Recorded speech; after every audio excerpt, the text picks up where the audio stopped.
slow it down. People are like, oh! And when you slow something down, it makes the chorus after the melancholy instrumental all the more triumphant. And on a long outro, I think the brain is weird. Once the brain has heard a passage that's like 100 beats long, 100 BPM long, so however many seconds a section is. Once the brain has heard that, when it's repeated, the brain dismisses it because you just heard it. So if you don't speed up a long outro, it feels like it's slowing down because it's getting really boring because you just heard it and here it is again. Oh fuck, I wish this song would end. If you slowly speed it up, the 5th bar is shorter than the 4th bar. The 7th bar is shorter than the 6th bar, and it keeps changing. And it remains interesting. There's a David Bowie single that Mark Walk, who produced a few things with me, he played it to me on a turntable. And first off, he just played the whole single through, and it's like, yeah, sounds great. And then he started skipping the needle from the beginning of the outro to the end. It's fed up like 25 BPM. But when you do it gradually, nobody notices. I mean, your brain notices because it remains interesting. Right. So that's just some studio stuff that I talk about because nobody really talks about that stuff very much. 3 minutes, wrap up. Okay. Any other questions from yesterday? I just had a question on the tempo. We were kind of playing around that stuff, and some industry kind of pointed it out, saying, that, how important it is to stay on the lick, stay on the grid, and almost supposed to shy away from that a little bit. Is that, just about getting it right? Well, I guess what we're talking about is if everybody in the band is struggling, yeah. Before I say, hey, we're going to speed this up, if a band's going like this anyway, oh fuck, how can we iron this out, right? I might, if the fluctuation of the band is the essence of what I like about the song, I might just let it go. But if what I need to do as a producer is chop up the arrangements, and the band's coming to me with like 9-minute long arrangements, and the label and I want a 3.5-minute fucking hit because the band's $80,000 in debt and it's all going to be over if we don't come up with something. Good example of that would be Pepper by the Butthole Surfers. Someone just said, we're fucking too deep in this, get us a fucking hit single. And everybody loved the Butthole Surfers, but they didn't. As soon as they went to a show, they're like, what the fuck is this? Right? But I know sometimes I'll take something on an outro, and oh, that's the fucking chorus. I did that one with Olga on Ritalin stuff. He'd just be going, do-do-do-do-do, because the song was over, and I don't care, do-do. I'm like, that's the fucking chorus, motherfucker. And you need something to be the same, roughly the same BPM to start cutting and pasting an arrangement.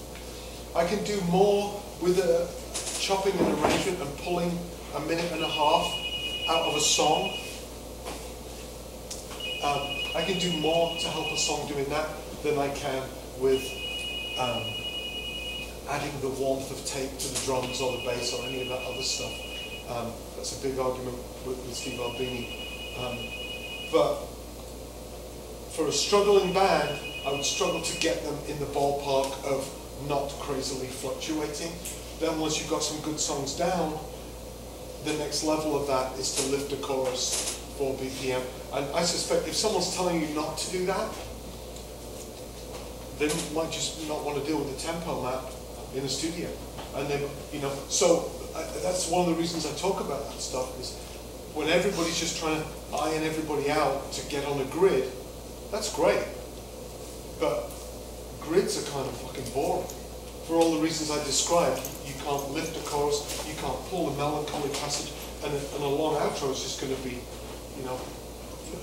nobody's ever reviewed a record and said, you know what, it's kind of boring, but they stay on the grid.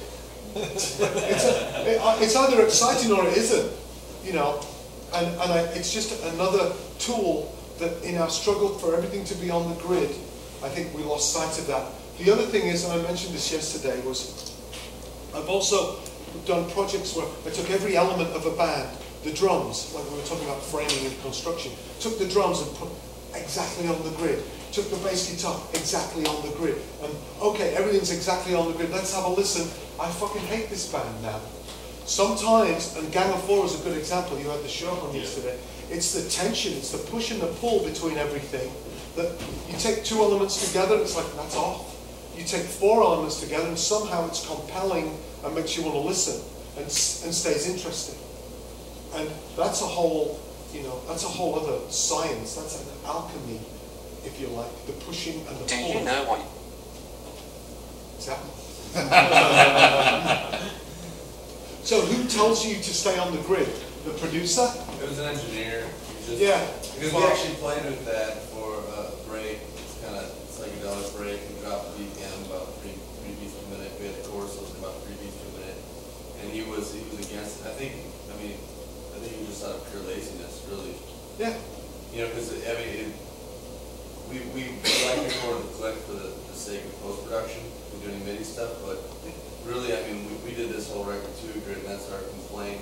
When we compare to our live stuff, we naturally speed up and slow down sections like you mentioned, but it was really blatantly kind of rude about it. Like everyone plays to a grid. And I'm just like, I don't know. I listen to Led Zeppelin and they seem to not play to a grid. Yeah, but John Bonham's on it.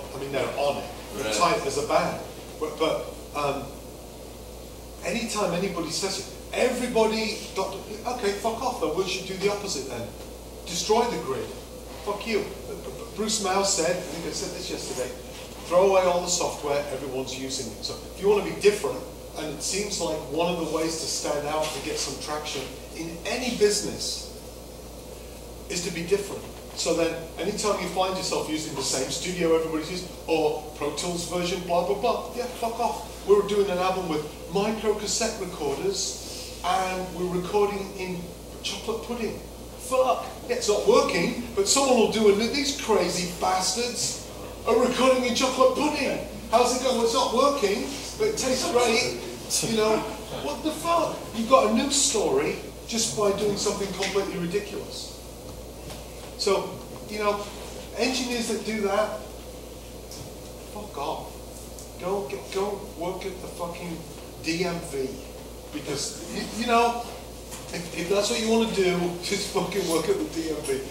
But if you want to be an engineer to facilitate people's ideas and experiment and explore, work in a studio.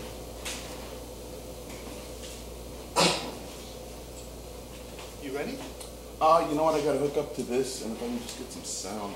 Okay, great.